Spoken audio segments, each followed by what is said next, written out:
제가 1절에 읽겠습니다. 여호와 내가 주를 높일 것은 주께서 나를 끌어내사 내 원수로 하여금 나로 말미암아 기뻐하지 못하게 하심이니이다. 여호와여 내가 주께 부르심에 나를 고치셨나이다. 여호와여 주께서 내 영혼을 수월에서 끌어내어 나를 살리사 무덤으로 내려가지 아니하게 하셨나이다. 주의 성도들의 여호와를 찬송하며 그의 거룩함을 기억하여 감사합니다. 그의 노임은 잠깐이요 그의 은총은 평생이로다. 저녁에는 울음이 깃들지라도 아침에는 기쁨이 오리로다. 내가 기뻐할 때마다 영원히 흔들리지 아니하리라. 여호와여 주의 은혜로 나를 산같이 굳게 세우셨더니 주의 얼굴을 가리심에 내가 근심하였나이다. 여호와여 내가 주께 부르짖고 여호와로 간구하노라. 내가 무덤에 내려갈 때 나의 피가 무슨 유익이 있으리요. 진토가 어떻게 주를 찬송하며 주의 진리를 선포하리이까. 여호와여 들으시고 내 기회를 베푸소서. 여호와여 나를 돕는 자가 되소서이다. 주께서 나의 슬픔이 변하여 내게 춤이 되게 하시며 나의 벼옷을 벗기고 기쁨으로 띠띠우셨나이다. 이는 잠잠히 하시고 내 영광으로 주를 청소하게 하시니 여호와 나의 하나님이여 내가 주께 영원히 감사합니다. 아멘. 지난주에 감사한 일들을 얘기하다 보니까 너무 시간이 많아가지고 시편 30편을 읽지 않으니까 우리 홍혜수 씨서 깜짝 놀라가지고 예 그래가지고 오늘로 이렇게 말씀을 또 다시 전하게 됐습니다. 예, 추수감사절 여러분들 유래 잘 알고 있듯이 청교도들이 유럽을 떠나서 65일간의 항해를 통하여서 플리머스에 12월 달에 도착합니다. 그리고 그 다음에 1621년에 첫 추수감사절을 하나님께 드리는 것을 기임하는 날입니다. 조지 워싱턴이 이 추수감사절을 선포하였고 16대 대통령인 링컨이 국정일로 이렇게 정식으로 선포하게 되었습니다. 그래서 지금까지 우리가 11월 마지막 네 번째 주 목요일을 갖다가 추수감사절로 지키게 되는 겁니다. 근데 우리나라는 11월 셋째 주를 추수감사주일로 이렇게 지키게 됩니다. 그래서 사람들이 질문합니다. 이게 미국의 추수감사절을 왜 우리가 지켜야 되는가? 그래서 어떤 사람들은 추석이 추수감사절이다라고 생각해가지고 추석 때를 우리가 추수감사절로 지키는 교회도 종종 있는 것을 볼 수가 있습니다. 이렇게 얘기하면 여러분 다 그렇게 맞구나.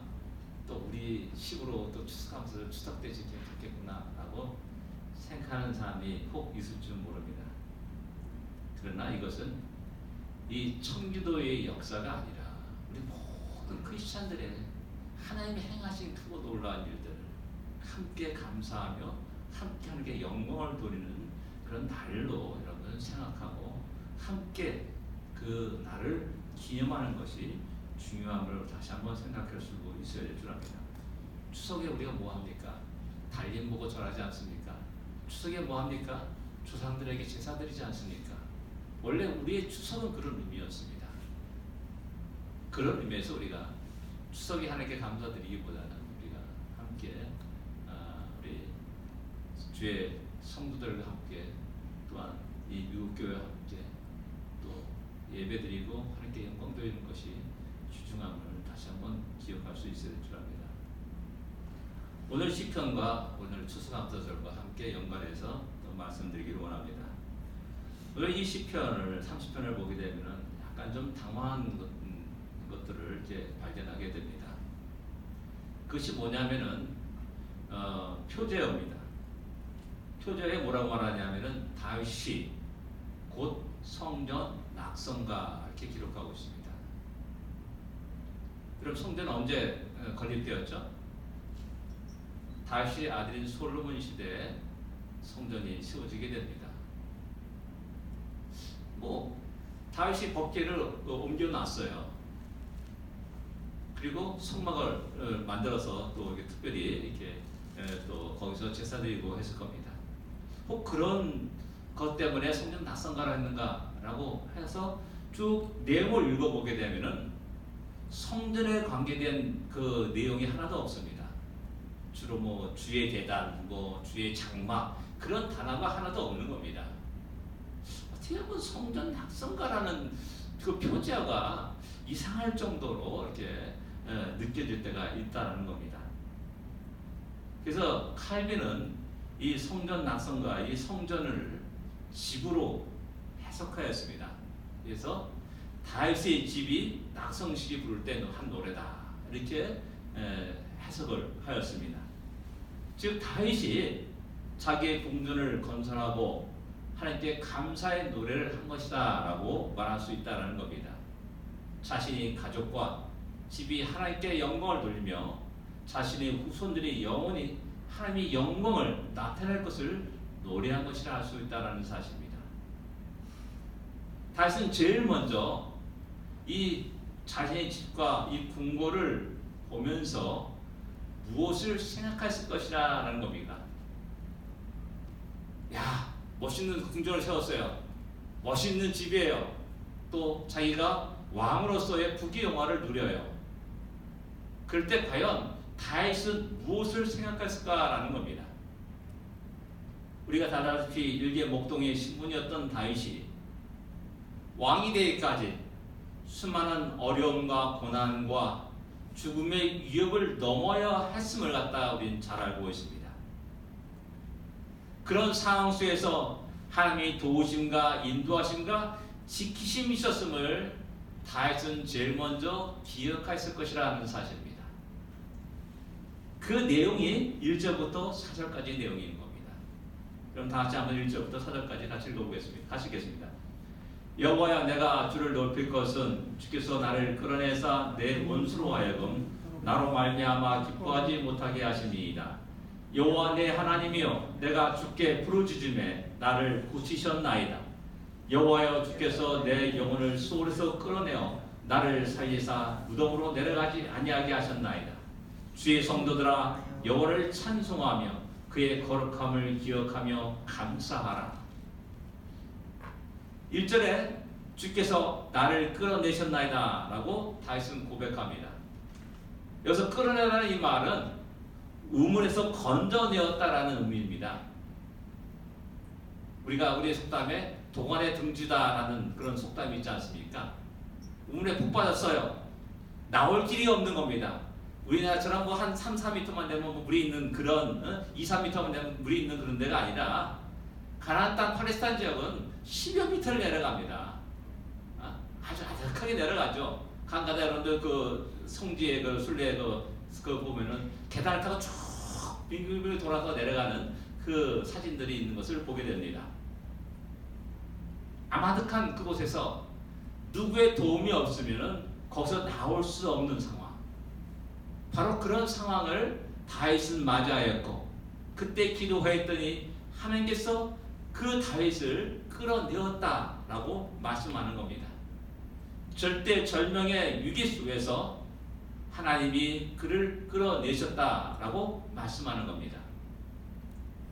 우리 집사람이 어렸을 때 우물에서 물 들이다가 풍덩 빠져가지고 헤매가지고 죽을 뻔했던 일을 듣게 되는데 바로 그런 상황이라는 겁니다.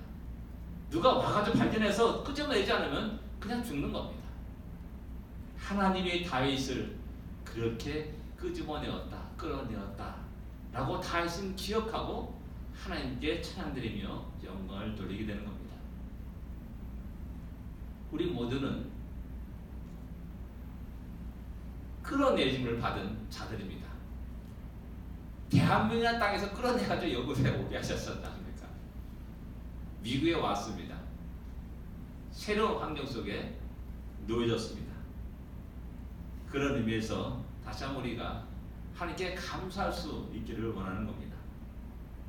험난한 인생을 살아온 다윗, 그와 마찬가지로 청교도들 역시 마찬가지로 수많은 위협과 어려움 속에서 고난 속에서 자기의 신앙을 지키며 살아왔고 좀 더 자유롭게 하나님을 섬기고자 배를 타고 드디어 이 신천지, 이 신대륙의 땅을 내딛게 된 겁니다. 험난한 파도를 헤치며 그들은 항해했고 65일 만에 그들은 드디어 플리머스라는 항에 도착하게 되는 것입니다. 하나님이 그들을 끌어내셨습니다. 2절에 보면 내가 주께 부르짖음에 나를 고치셨나이다 라고 이렇게 말씀합니다. 어떤 사람이 이것이 우리가 고칠 수 없는 어떤 중한 질병이라 이렇게 말하는 사람도 있습니다. 그러나 질병뿐만 아니라 우리가 질병이 들었을 때, 몸이 약할 때 우리의 마음속에 드러나는 것이 무엇입니까? 좌절과 절망입니다. 불평과 원망입니다. 그게 더 심하게 되면 우울증에 빠지게 되고, 더 심하게 되면 그것이 스스로 자기 생명을 또한 마치는 그런 극단적인 결정을 내리기도 한다는 사실입니다. 다윗 삶은 결코 풍족한 삶이 아니었습니다. 모든 것을 갖추고 살아간 삶이 아니었습니다. 때로는 심한 낙심과 좌절 속에 살아갔을 수밖에 없고, 또한 알 수 없는 질병에 시달릴 때도 있었을 것입니다. 그럴 때마다 다윗이 할 수 있는 것 딱 하나밖에 없었습니다. 지금까지 자기 길을 인도하시고 자기를 지키시고 보호하신 그 전능하신 하나님께 부르짖는 것뿐이었다는 사실입니다. 그럴 때마다 하나님은 그의 음성을 들으셨습니다.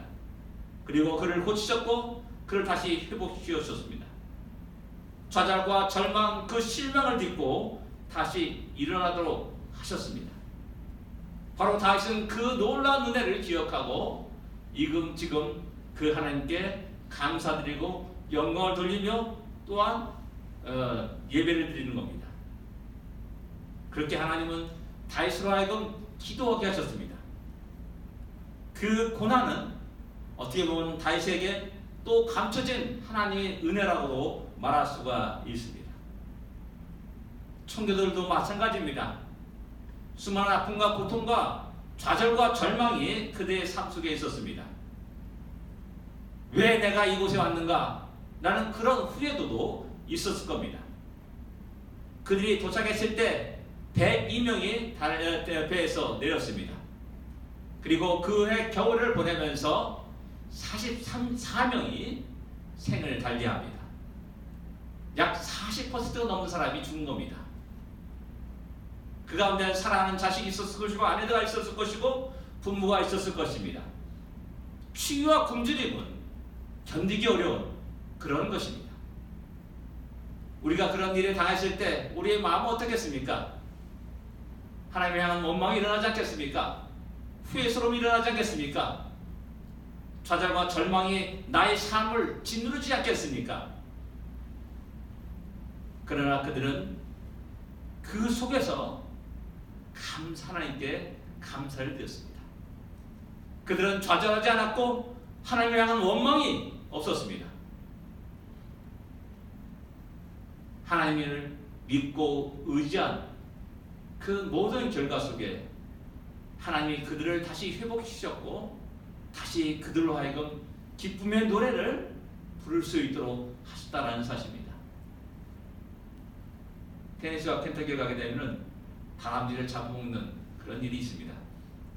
이들이 다람쥐를 잡아먹을까 하는 그 생각을 종종 해봤는데 제 나름대로 생각입니다. 아마도 개척 그 시대에 굶주림 때문에 아마 다람쥐를 잡아먹지 않았나 하는 그런 생각을 하게 됩니다. 그리고 3절에 죽음의 문턱에서 구원하신 하나님의 놀라운 일들을 기억하며 하나님께 감사를 드리고 있습니다. 수월에서 끌어내사 나를 살리사 무덤에 내려가지 아니하게 하셨나이다 라고 이렇게 고백하고 있습니다.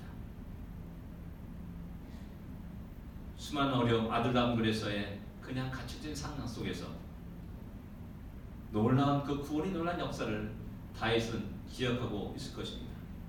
엔기디 광야에서 유대 광야에서 도망하면서 나타나는 그 수많은 어려움과 고난들, 구원해신 하나님을 기억하고 찬양하고 있다는 사실입니다.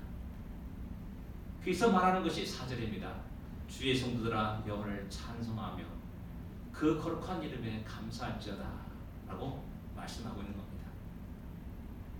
여기서 다윗은 내 영혼아 하나님을 찬양하며 내 영혼아 하나님께 감사할지어다 라고 말하는 것이 아니라 주의 성도들아 하면서 모든 자들이 함께 주님을 찬송하고 함께 그 거룩한 이름에 감사할 것을 이야기하고 있습니다. 그 시대뿐만 아니라 다가오는 모든 세대에게 하나님께 감사와 찬양과 영광을 드릴 것을 촉구하고 있다는 사실입니다. 왜 그렇습니까? 내가 만난 하나님, 내가 경험한 하나님, 지금 현재 아픔과 고통과 슬픔과 좌절과 절망 속에 있는 그들에게 이야기하는 겁니다. 내가 너와 같은 똑같은 삶을 살았다. 너와 더다한 죽음의 위협에서 살았다. 그런데 하나님께서 나를 구원해 주셨다. 함께 찬양합시다. 함께 하나님께 감사드립시다 라고 다윗은 촉구하고 있다는 사실입니다. 성도들아 라고 말합니다.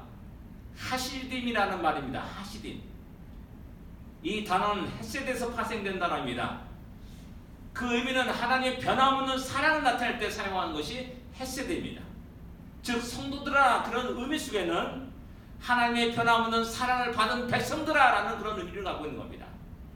당신 지금도 여전히 하나님의 사랑을 받고 있지 않느냐? 그러면 하나님께 감사드립시다. 찬양합시다. 하나님께 영광을 드립시다 라고 다윗은 이야기하고 있는 겁니다. 나만의 하나님이 아닙니다. 우리만의 하나님이 아닙니다. 온 우주 만물의 창조주인 하나님께 피조물이라면 당연히 드려야 될 감사와 찬양과 영광이라는 사실을 우리는 기억해야 됩니다. 변함없는 하나님의 사랑을 받고 그 하나님의 사랑에 의지해서 힘있게 살아가는 사람들, 그 사람들은 그 하나님을 찬양하며 그 하나님께 감사드려야 될 의무가 있습니다. 의무가 있습니다. 우리가 바로 그런 사랑을 입은 자들임을 우리는 잘 알고 있지 않습니까? 오늘 이후로부터 우리가 영원토록 그 하나님께 감사와 찬양과 영광을 돌리는 우리가 될 줄 압니다. 오전에 이렇게 말합니다. 그 노염은 잠깐이다. 그 은총은 평생이로다. 저녁에는 울음이 깃들지라도 아침에는 기쁨이 오리로다. 라고 말하고 노래합니다. 지금 하나님의 노염 속에서 힘들어하시는 사람, 하나님의 노여움 속에서 고난의 길을 걸어가고 있는 사람, 하나님의 진노 속에서 아무 소망 없이 살아가는 그 사람을 향하여서 이야기하는 겁니다. 돌아보니까는 하나님의 노여움은 잠깐이로다 라는 겁니다. 어떻게 보면 이것은 다윗 스스로의 고백이라 할 수가 있습니다. 다윗 자신도 완벽한 인간은 아니었습니다. 우리아의 아내 바삭을 취하여서 하나님의 무서운 진노와 심판을 받은 자였습니다. 또한 교만했던 적도 있었음을 성경은 우리에게 증거합니다. 그럼에도 불구하고 하나님은 그를 죽이지 않습니다. 그리고 더 큰 놀라운 은총을 그에게 쏟아 부으시고 영원히 변하지 않는 언약을 그와 그 후손들에게 하시는 것을 볼 수가 있다는 사실입니다. 그래서 다윗은 말하는 겁니다. 하나님의 노염은 잠깐입니다.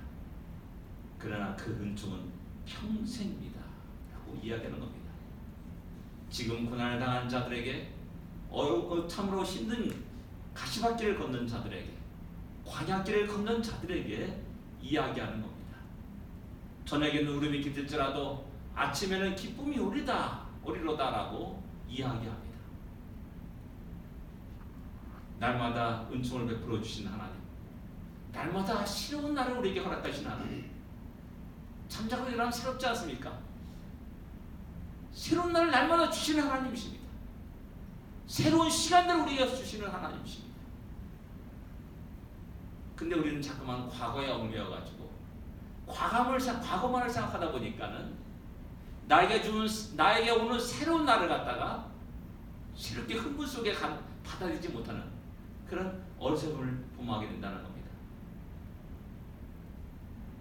뜨거운 겨울이 다가옵니다. 그것만 보면 절망입니다. 그러나 그 너머에 있는 따스한 봄날을 기억하는 자는 이 겨울을 견디며 인내하면서 지낼 수가 있는 겁니다. 이런 하나님에 대한 신뢰를 가지고 믿음을 가지고 오늘을 승리하는 성도가 되어야 됩니다.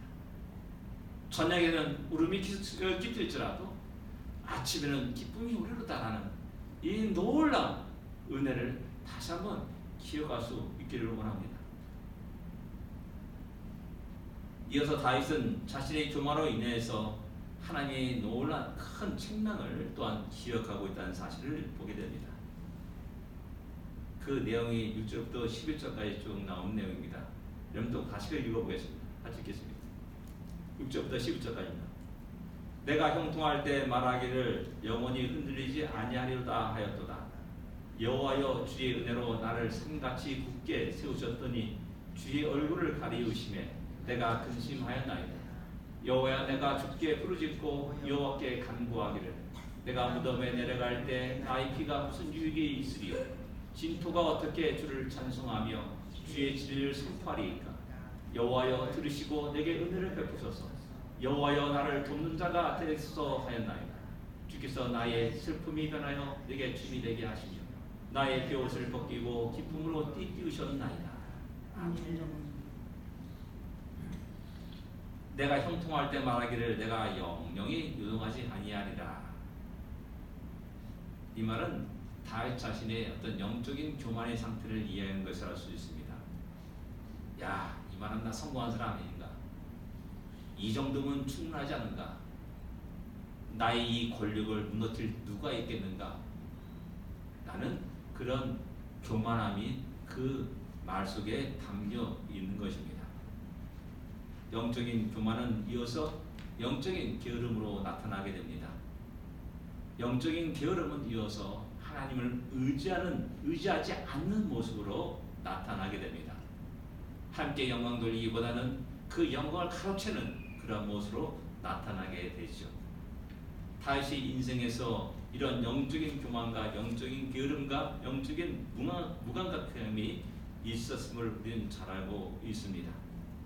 성경은 언제나 우리에게 교만함을 주의하도록 합니다. 선줄도 생각한 자는 넘어질까 조심하라라고 또 권고하고 있음을 우리는 잘 알고 있습니다. 영적인 교만함이 언제나 우리를 넘어뜨리고 실패와 좌절과 낙심으로 빠뜨려 가게 된다는 사실입니다. 다윗은 이러한 일을 기억하고 하나님 앞에 자신의 정직한 모습을 그대로 고백하고 있고 드러내고 있음을 알 수가 있습니다.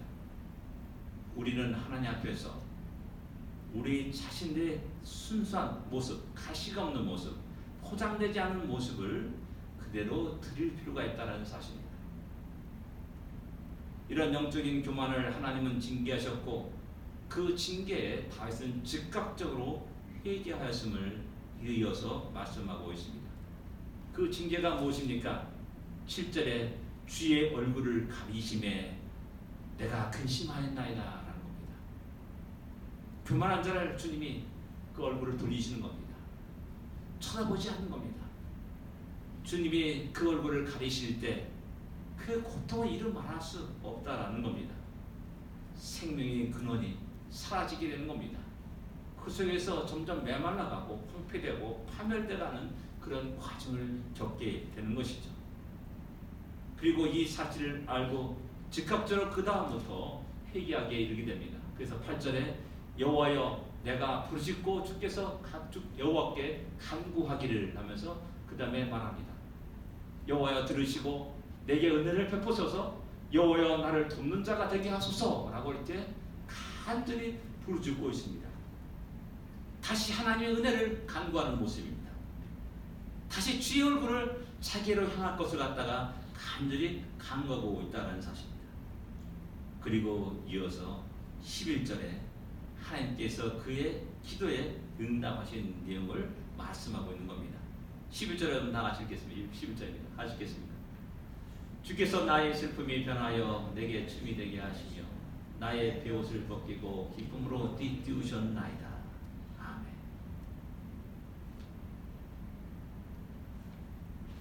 가장 어려울 때 우리가 할 수 있는 일이 무엇입니까? 앞이 막히고 뒤가 막히고 좌우가 다 막혔을 때 우리가 할 수 있는 일이 무엇이겠습니까?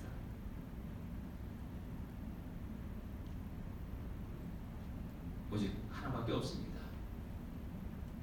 지금까지 우리를 지키시고 인도하신 하나님, 그 하나님께 간절히 기도하고 부르짖는 것밖에 없습니다.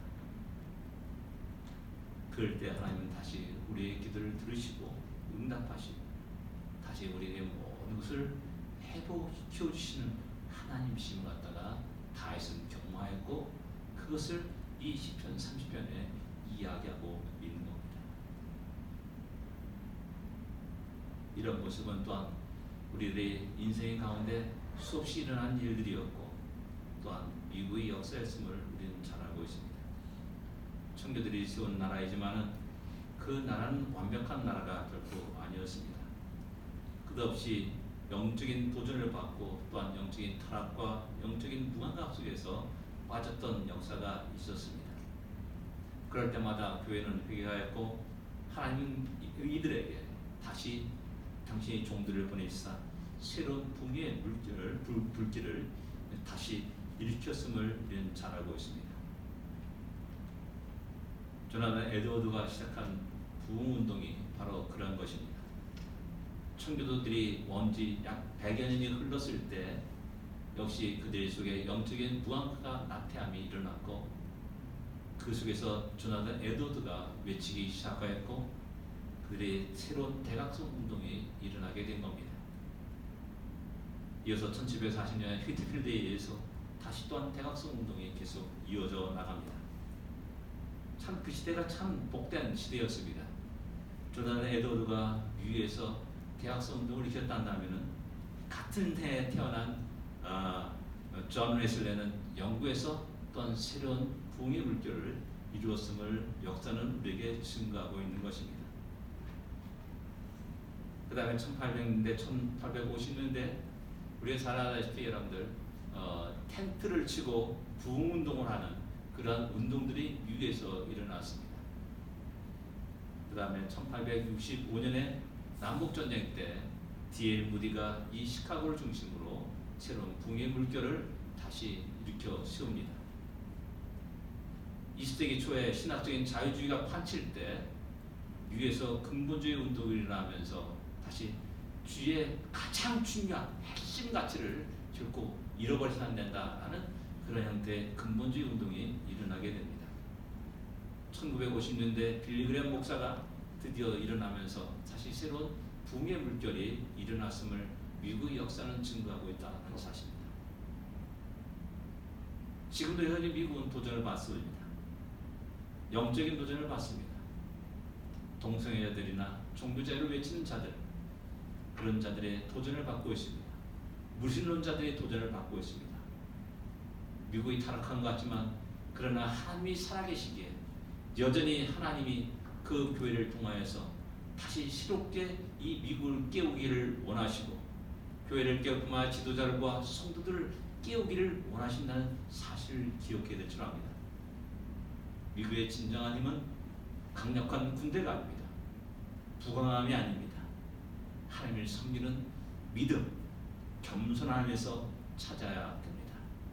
미국이 하나님께 부르짖고 기도할 때 미국은 새롭게 일어났습니다. 그러나 하나님을 떠났을 때 미국은 쇠퇴하기 시작했음을 우리는 기억해야 됩니다. 10절을 여러분 다 같이 읽겠습니다. 10절입니다.